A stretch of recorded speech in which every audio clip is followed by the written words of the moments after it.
Today I will see the questions from kinematics.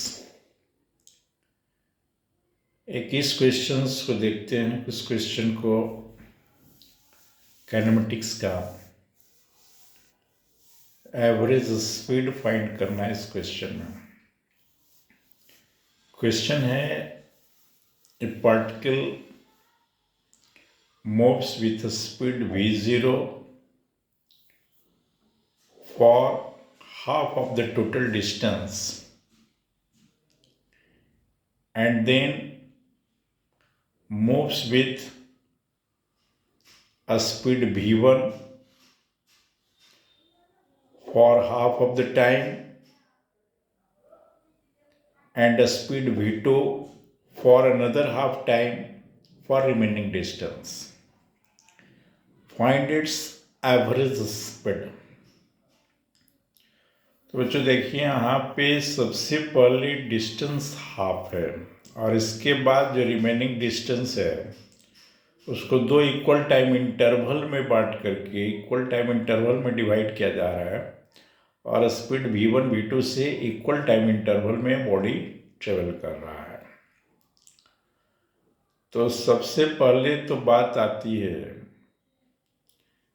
कि जब timing बराबर होता है तो उस समय एवरेज स्पीड दोनों का सम डिवाइडेड बाय 2 होता है। तो सेकेंड पार्ट का स्पीड अगर एवरेज v डैश मान लें हम लोग, तो ये स्पीड हो जाएगा v1 प्लस v2 बाई 2 और first half distance v0 speed से चल रहा है, तो फर्स्ट हाफ डिस्टेंस का स्पीड हो गया v0 और अदर रिमेनिंग हाफ डिस्टेंस जो बचा उसका स्पीड v डैश।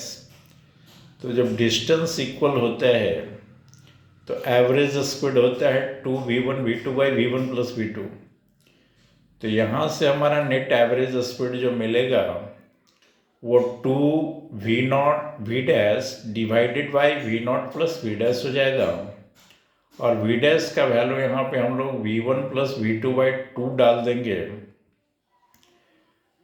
तो ये फाइनली हम लोग को इस तरह से मिलने जा रहा है v0 into v1 plus v2 आ गया ऊपर में आपका और नीचे में हो गया आपका v0 plus v1 plus v2 by 2। तो इसका एलसीएम ले लोगे तो नीचे आ जाएगा 2v0 plus v1 plus v2 by 2।